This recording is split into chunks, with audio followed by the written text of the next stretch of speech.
He turns to the host and he says, when you get ready to put on a banquet, don't invite the usual crowd, but find somebody whose invitation got lost in the mail. Oh Lord, preacher came to middle today. Find somebody who can't afford an evening gown. Find somebody who shops at the thrift store. Find somebody who buys their best stuff from Walmart. Go and find somebody who hasn't already received so many invites to functions that they got to pick and choose where they can go, because some of y'all are like that. You've got so many events and functions to go to. You've got to sit down with your calendar and literally figure out where you can go and who you got to tell no. You must be real important and popular to have that kind of problem. But Jesus said, don't find those kind of folks. He said, but you need to go and find somebody who doesn't have to check with their secretary in order to figure out whether or not they're free. Why would Jesus tell the host to do this? Can I help somebody here? Stay with me a few more minutes. Because here is a very important principle. Who you invite will determine whether or not the event will just be another social scene where the elite meet to eat, or whether or not there's going to be the possibility that somebody is there who actually came to worship God. And I'm starting to feel like maybe this is the problem in our churches, because we keep inviting the wrong people. We keep inviting the folk who want to come and be comfortable and sit and do very little. The kind of folk who don't want to sweat. The kind of folk who don't want to crease in their good clothes. The kind of folk who don't want to scuff in their shoes. But I'm looking for the one who said my shoes didn't cost me but $1 or $2 anyway, because I got them from up there at the Fantastic Finds. So if I get them scuffed up, it's not going to mean much, because I'm not going to lose much, but I'm going to do whatever I got to do to come in and give God the glory. I'm going to do whatever I got to do to come in and give God the honor. I'm going to come in and do whatever I got to do to give God the praise. I don't ever want to wear anything that's so expensive that if I get some sweat on it, it ain't going to be worth nothing. Some of the stuff I have to say dry clean only, I still put it in the washing machine. Jesus said, don't invite those kind of folk. He then builds on this parable with another parable. And it just so happens to be the text that was read in your hearing today. He says that there was a man who had prepared for an elaborate feast, and he had sent out many invitations.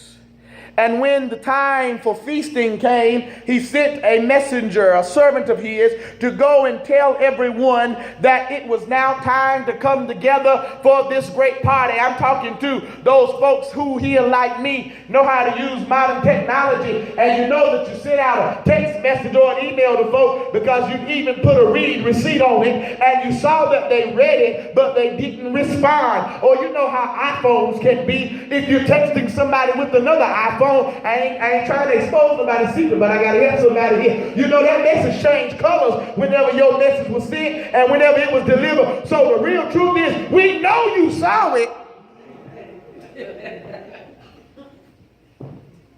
We just trying to figure out why you haven't responded. So the servant comes back and he tells his master, I went to everybody you sent me to, and they all had an excuse for why they couldn't come. The master became furious, but this moment motivated him to do something drastic. Stay with me a few more minutes and then I'll preach, I promise. He became angry, but that anger motivated him to do something that he probably would not have done otherwise. You ready for it? It's powerful, but it's simple. He removed the restrictions. He removed the limitations. There was an invitation-only event that had been planned. And when the folk who were invited didn't show up, he said, forget it. I'll let anybody who wants to come. Let anybody who can get here, get here. Doesn't matter about the dress code. Doesn't matter whether or not they can pay. Doesn't matter whether or not they can invite me to a party of like fashion. Let any man who desires, let him come. And then there's something important that he said, don't miss it. He said, and for the ones who I invited that didn't show up, they ain't even going to be able to taste the leftovers. So here, I'm ready to preach now. Y'all ready? Because I only came to preach 2 points. All that stuff I just gave, that was background. I'll preach now. I came to give you 2 points. Point number 1. We need to take ministry where it needs to go, because there's somebody out there that is hungry for the living bread. There's somebody out there that's hungry for the living water. I'll tell you why this text resonates so special with me. Because yes, can I be transparent? There are times as a pastor that you stand and you wonder, Lord, what are we going to do? Because the very ones that need to, the very ones that could, the very ones that should are the ones who do not show God. Where is the fire? Where is the fervor? And then the Lord spoke to me and said, Rains, you keep inviting the wrong people. While you're busy trying to figure out what to do to make the members come to Sunday school, to make the members come to Bible study, maybe you need to go find somebody that's actually hungry. Don't get angry. Don't get upset. Go find the hurting. Go find the lost. Go find the broken.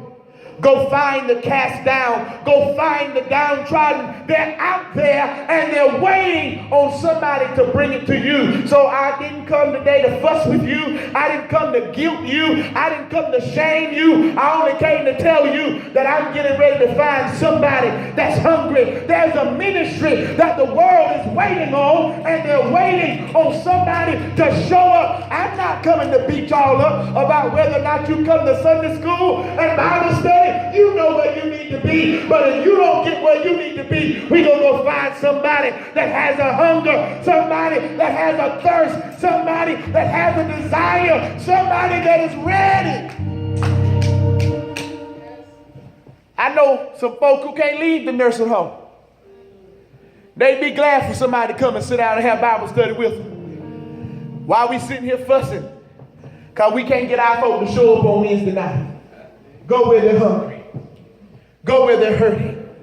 Go where they're broken.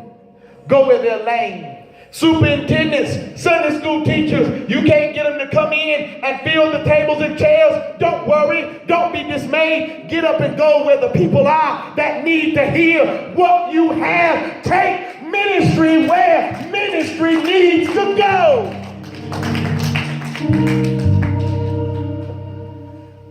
The Bible never said come in terms of meeting these people. He said go.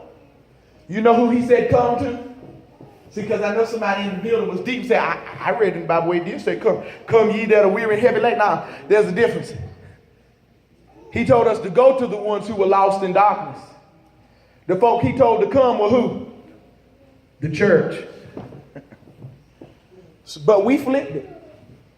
The church is sitting down telling the world to do what?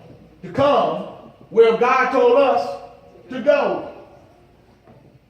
The ones who are supposed not to forsake the fellowship of the saints coming together were who? The saints. Not the sinner. So we've got to get back on our job. I'm almost finished. See, I didn't come to preach hard today. Aren't you happy? And point number 2.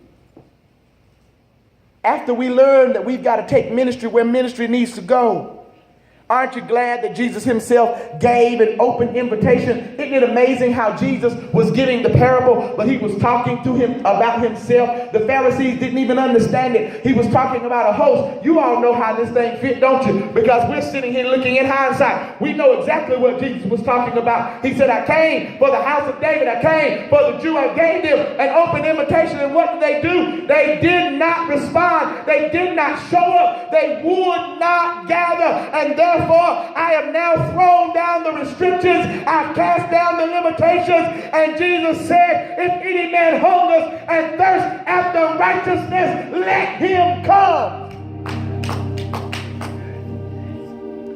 Aren't you glad that he opened the door to us? Aren't you glad that he gave us the opportunity that we might come? Taste and see that the Lord is good, that we might come and feel the power of his presence. No invitation needed. Some of you may be waiting on invitation. Some of you need to feel worthy, because that's all the invitations do. They make you feel worthy of going somewhere or being somewhere, because somebody goes through some trouble to try to get you to show up. Or maybe that's where I went wrong. Maybe because people like invitations so much, I should have went and had me something made up.